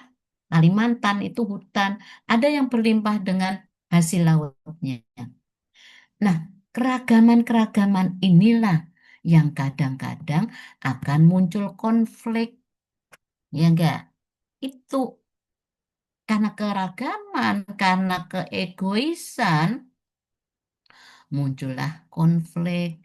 Ya, konflik antar suku, konflik antar agama, konflik antar ras, konflik antar golongan. Ya kan gitu.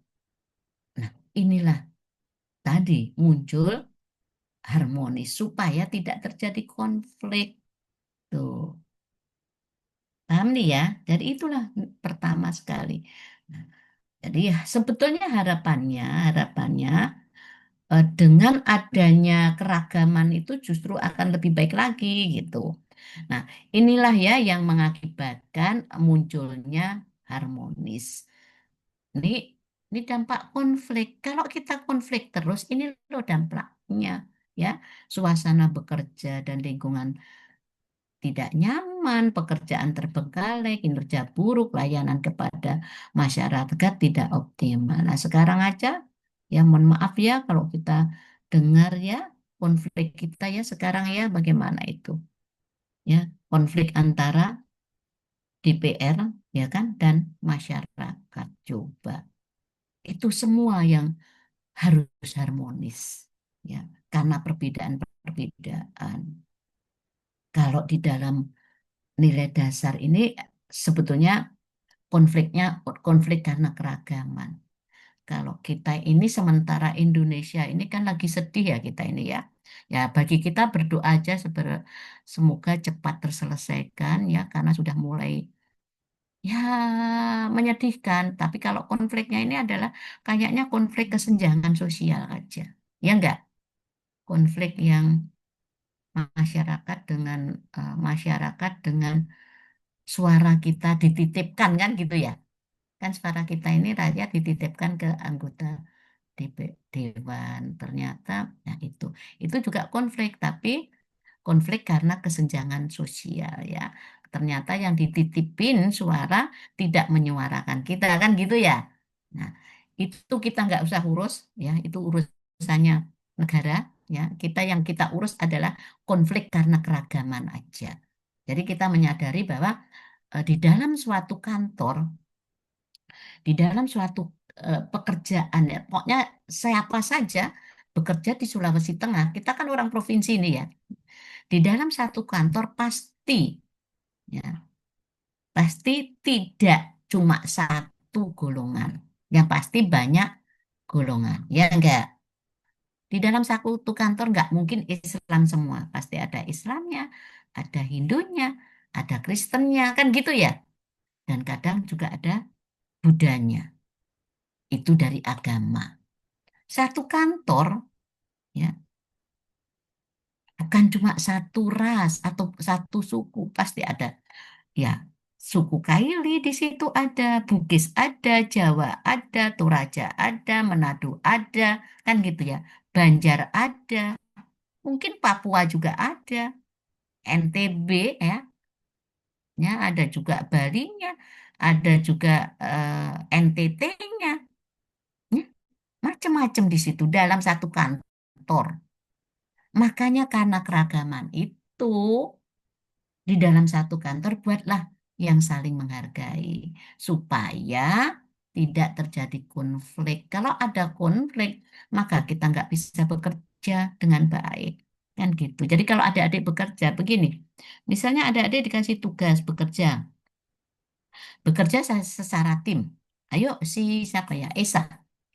Esa atau Hidayat yang hilang-hilang ya tadi. Jadi Esa dan Hidayat ini dikasih Ya, teamwork. Bu. Ya, teamwork. Jadi teamworknya, yuk Hidayat sebagai ketua tim, ya, pada saat melakukan pekerjaan panitia, misalnya panitia pameran saja deh, yang gampang-gampang.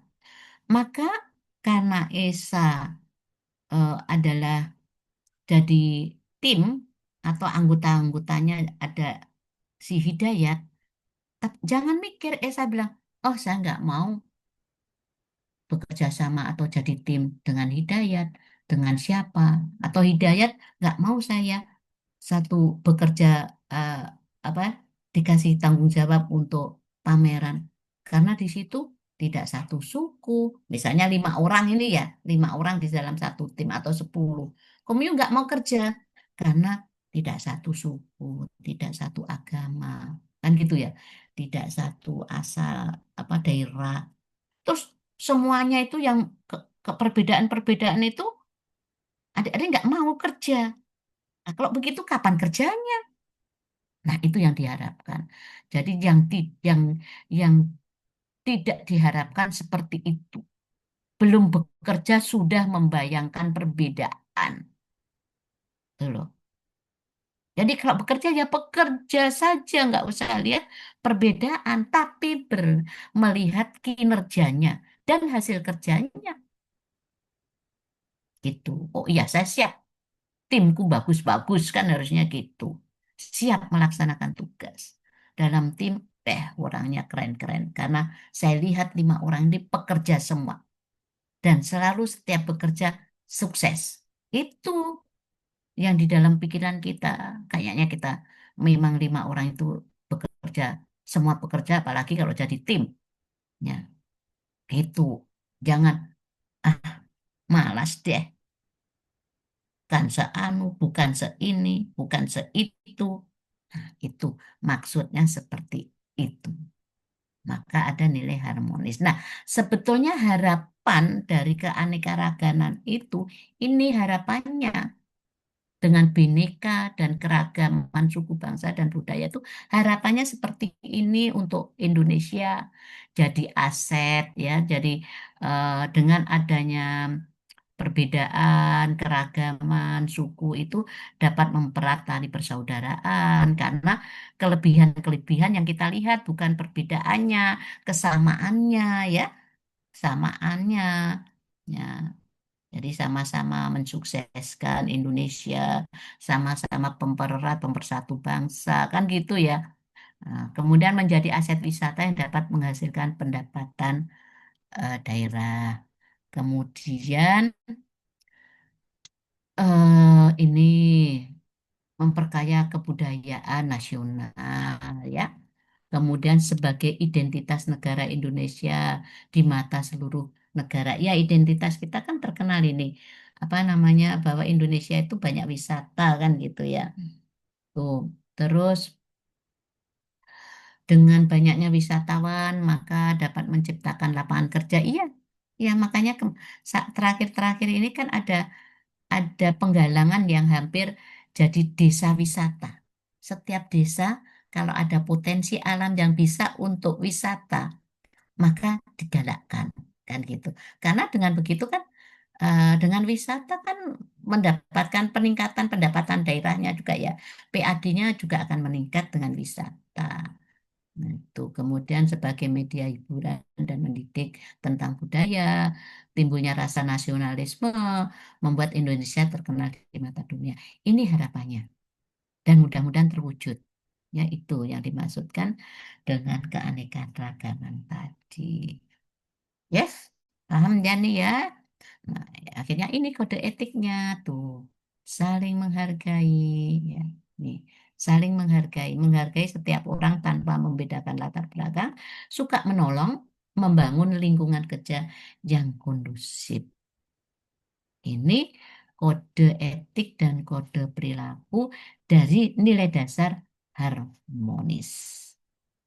Oke, nah tugasnya berarti ini kelompok A kompeten, kelompok B harmonis. Oke, ada pertanyaan? Ya, Ada Bu, iya silakan. Siapa yang bertanya ini? saya Bu, Novan Bu. Ya, Novan, bagaimana Novan? Terima kasih Bu untuk pemaparan materinya. Mungkin sedikit cerita juga Bu, ini pertama kali saya kerja di pemerintahan. Ini perdana. Setelah saya lulus dari 2018, saya sebelumnya tidak pernah kerja di pemerintahan, tapi di swasta. Namun ini pertama kali saya kerja di pemerintahan. Berkaitan dengan yang pertama tadi, apa namanya, soal di lingkungan kerja Bu. Jadi yang kompeten pertama. Selama saya bekerja selama ini, yang selama saya dapatkan setiap bekerja itu, kami itu diberikan tugas masing-masing, kami mengerjakan tugasnya masing-masing juga gitu. Nah, ketika saya masuk di pemerintahan, saya begitu kaget dengan lingkungan kerjanya Bu. Ternyata yang saya tahu seharusnya bahwa PNS-PNS itu mereka itu kompeten.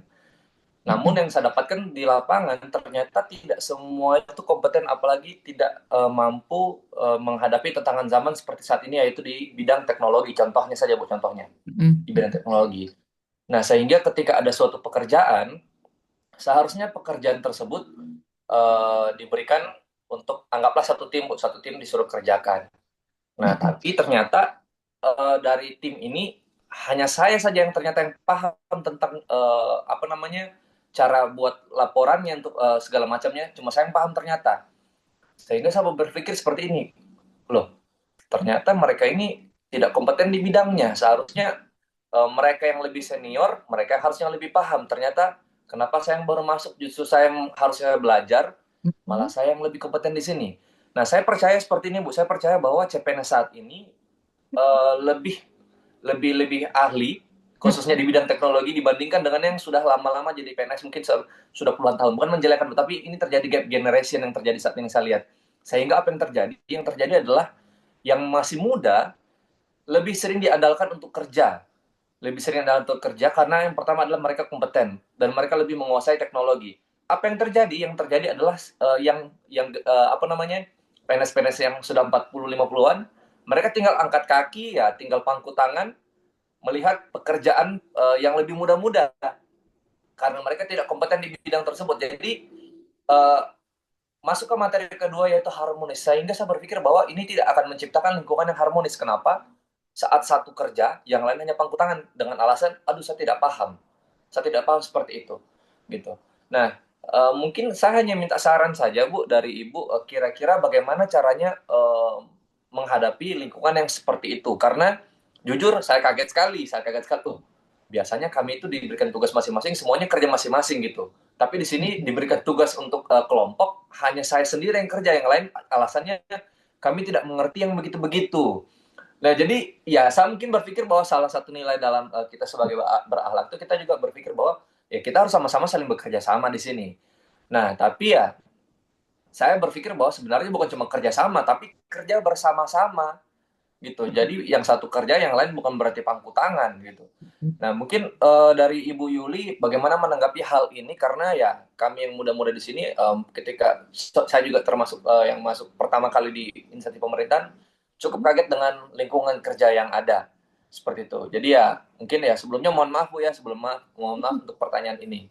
Tapi ya saya harus tanyakan hal ini karena jujur saya sangat kaget sekali dengan lingkungan kerja yang saya anggap seharusnya mereka itu kompeten, ternyata tidak juga seperti itu. Terima kasih Bu. Iya, terima kasih, betul yang disampaikan kan betul, kita akui betul ya. Di kantor kami pun juga begitu ya. Nah, inilah tantangan bagi kita ya kan kita. Jadi yang bikin gemes memang yang apa ya? Iya, iya yang seumur-umur Bude ke sana malah ada yang lebih muda loh.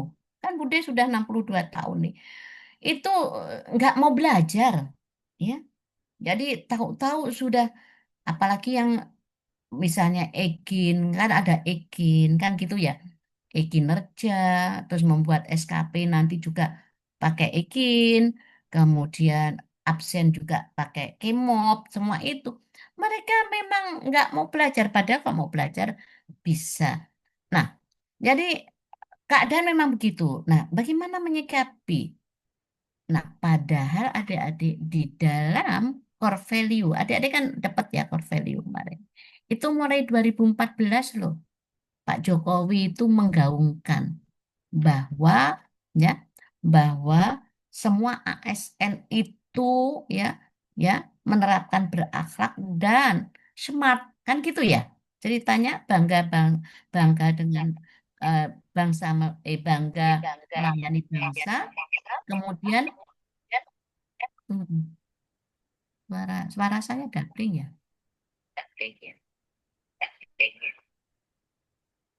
Tunggu, siapa punya suara ya ada suara kemudian kemudian itu tadi eh,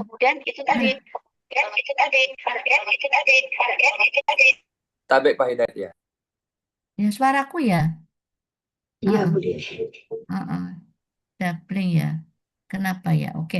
Jadi eh, dan lagi pada core value itu harapannya 2024 itu tadi kan Bude sempat sampaikan ya, kita ASN harus smart. Kan smart ya, tadi smart ya.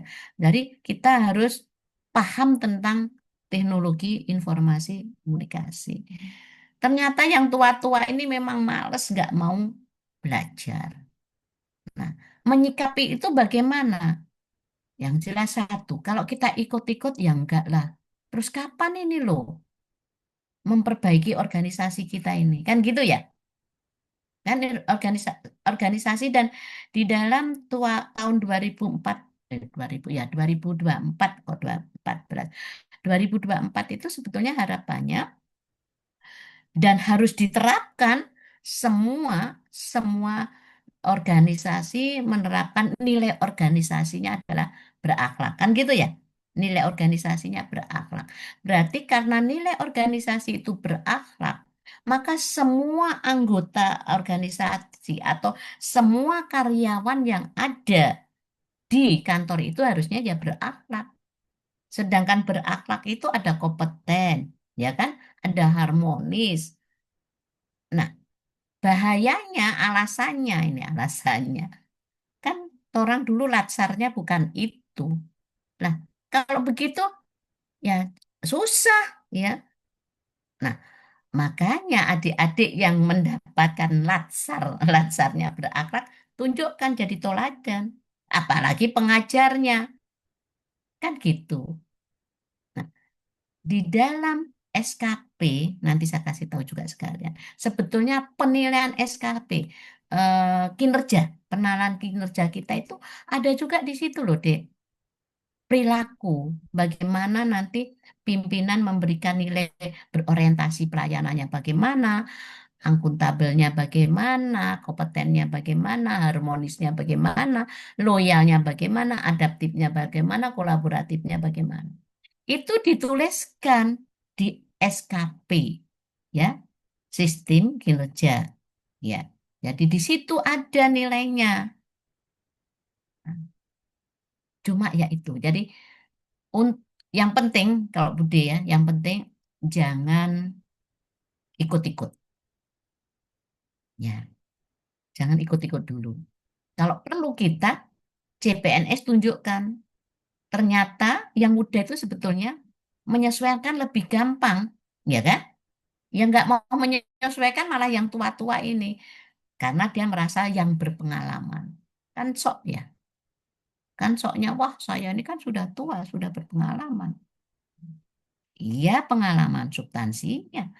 Tapi ya penyesuaian dengan perubahan zamannya nggak ada, kan gitu ya. Ujung-ujungnya adik-adik yang suruh terus kan gitu ya. Nah, itu. Jadi yang pertama tidak usah terikut dengan hal itu. Kedua, tunjukkan bahwa adik yang bisa menjadikan teladan, dicontoh.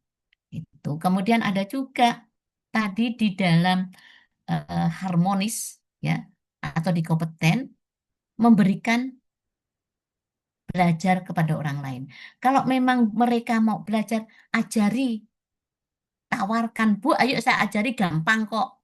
Kan nggak apa-apa tadi di kompeten, ya, memberikan belajar orang lain kan. Yang kedua, silakan. Ya, jadi kadang-kadang saya walaupun sudah Widya Suara Utama, sudah pangkat 4E, saya sering dengan IT tadi tanya di dalam staf saya kan, yang milenial, yang adik-adik seumur gitu. Jadi bagaimana caranya ini? Nah, dia yang mengajar, ya nggak apa-apa. Saya tanya, coba bikinkan saya, ajari dulu untuk absen, ya, kemopnya, bagaimana itu membuat SKP, ekinnya. Oh begini Bude, caranya gini. Bagaimana masukkan kalau apa bukti fisik masuk link. Kalau masukkan link itu bagaimana? Nah, jadi itu kalau Bude yang bertanya toh. Tapi kalau mereka nggak bertanya, ya nggak apa-apa, tawarkan kok daripada bingung-bingung. Ibu, saya ajari Bu, Pak, supaya Ibu nggak cari-cari orang mandiri. Kalimatnya kan yang penting kan kalimatnya yang indah. Namanya orang tua diajak dikasarin sedikit tersinggung. Kalau nggak mau belajar. Nah, adik-adik kasih pembelajaran. Tuh, ya. Kemudian ada lagi yang di harmonis. Beda ya, harmonis kan menolong kan? Ya, beda ya dengan memberikan belajar kepada orang lain dan menolong. Ya, kalau belajar tawarkan. Atau biasanya kalau Budi dulu habis ikut pelatihan, dari mana gitu, saya panggil, ayo teman-teman Widya Iswara, ada ilmu baru. Nah, itu berarti kompeten ya, masuk di 2 kompeten. Tapi pada saat, nah, masuk di harmonis nih, pada saat ada pekerjaan tim misalnya, yang satu lemah gitu, ya makanya kita menolong, yuk saya tolong. Itu menolong, ya. Ada yang satu ketinggalan kok, keteteran dia, seperti ini di dalam ruangan ini. Adik-adik nggak apa-apa, ya, untuk kerjasamanya misalnya salah satu di antara 10 orang ternyata membuat tugas dia agak lambat, salah satu orang substansinya tetap dia yang isi, tapi kita bantu supaya cepat. Contohnya misalnya pada saat kita share screen mau menyampaikan, ternyata nggak bisa, alatnya nggak connect, maka boleh ya kita menolong, kirim ke saya sharekan gitu. Nah, intinya satu pesannya Budi, itulah keadaan ASN sekarang ya, ASN sekarang. Karena ada perbedaan ya, milenial dan apa itu? Kolonial, kolonial yang umur-umur 40 ke atas, 50 ke atas. Kalau 40 aja masih mau belajar ya. Kalau sudah 50 apalagi yang mau pensiun, langsung pasrah aja tapi honornya terima penuh kan gitu. Gitu nggak mengerti yang bekerja gitu. Nah, nah itu jadi yang penting satu pesannya supaya ASN itu lebih baik. Jadi ternyata ASN sekarang, jadi adik-adik itu menutupin di dalam suatu organisasi, menutupin kelemahan yang lama, gitu aja. Ya enggak? Kalau kita ikut-ikut yang lama, terus bagaimana ini pelayanan masyarakatnya? Ya kan? Jadi kita nggak jadi, kantor kita jadi jelek dong. Ya, pemberian pelayanannya eh, enggak akhirnya sama saja dengan adanya ASN baru dan yang lama. Jadi kita menutupin kelemahan-kelemahan yang tua dan tidak apa-apa memberikan masukan. Nggak apa-apa. Ya, yang penting bicarakan dengan baik-baik. Ya kan gitu nggak apa-apa loh. Ya, ya memang yang tua-tua itu kadang-kadang ya ada agak egoisnya memang. Tapi ya kita harus menerima, ya menerima sudah begitu. Doakan aja cepat pensiun kan. Kalau susah-susah, ya Allah kapan pensiunnya ini gemes aku gitu. Ya, yang nggak mau belajar gitu. Tapi ya Budi jangan kau doakan pensiun, masih mau belajar kan gitu. Nah, gitu Novan ya. Ya, semangat aja deh. Justru kita nanti jadi apa ya? Tombak generasi ya, generasi yang melakukan perubahan dalam pelayanan publik ASN yang mulai apa ya? eh, menjadikan perubahan-perubahan yang terbaik gitu. Ya, milenia ini. Jadi semua nanti dibikin digitalisasi. Ya. Jangan manual-manual. Kuno sekali ya manual ini ya. Nggak satset-satset, nggak selesai ini. Gitu.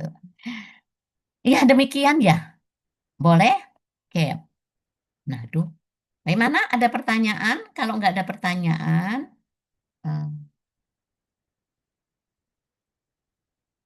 kita istirahat aja. Ibu izin Ya, bertanya, jadi tugasnya boleh. dikumpulnya kapan, Ibu? Oh, belum.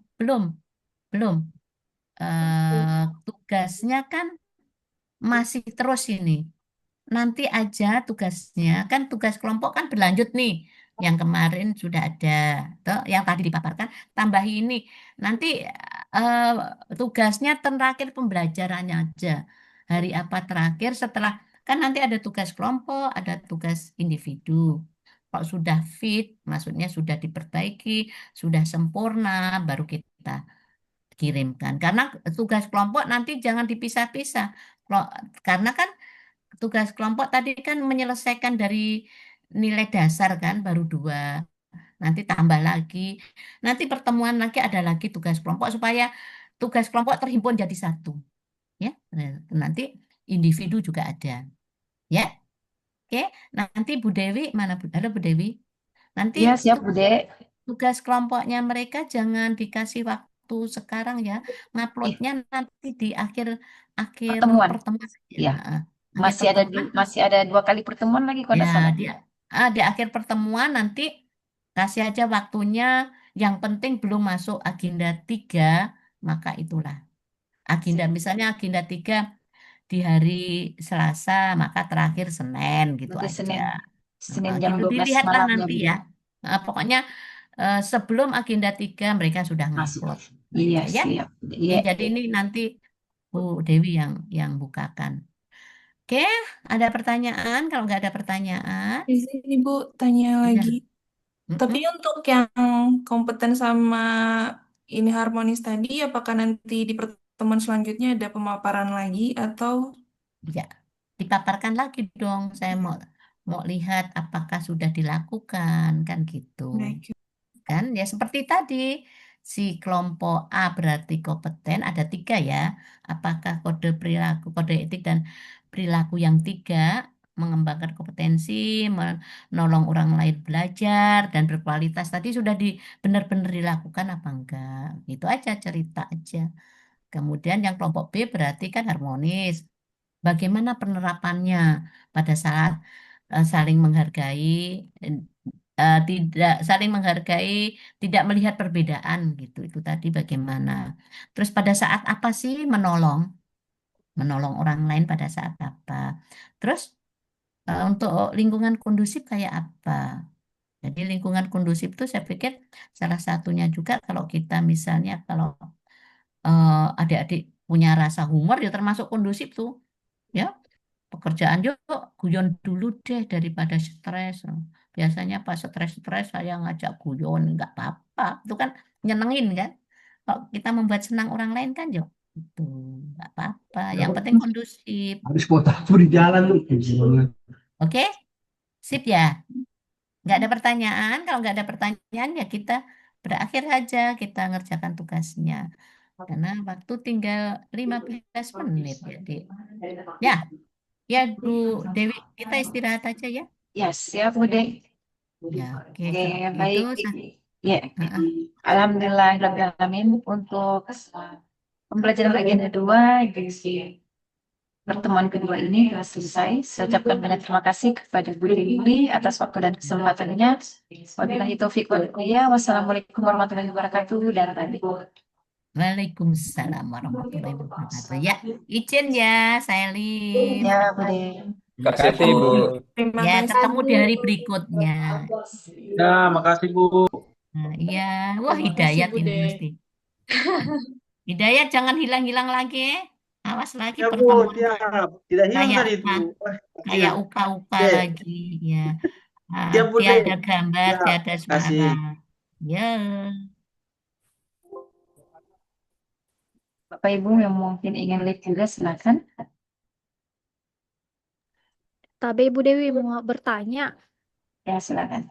kan di berkas itu kalau misalnya upload tugas kan hanya 20 MB. Nah, sedangkan video yang kami buat itu dia sekitar 160-an megabyte, Ibu. Jadi apakah bisa kita upload di YouTube, terus kita buatkan linknya, itu linknya dalam bentuk Word itu yang kita masukkan atau dalam bentuk PPT yang kita masukkan di tugas, atau bagaimana Ibu?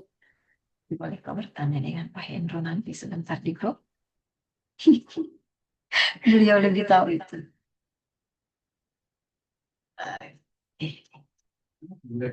Harlia ya, Dokter Harlia. Oke, nanti saya sampaikan sama Pak Hendro. Ya, baik Ibu. Ada lagi?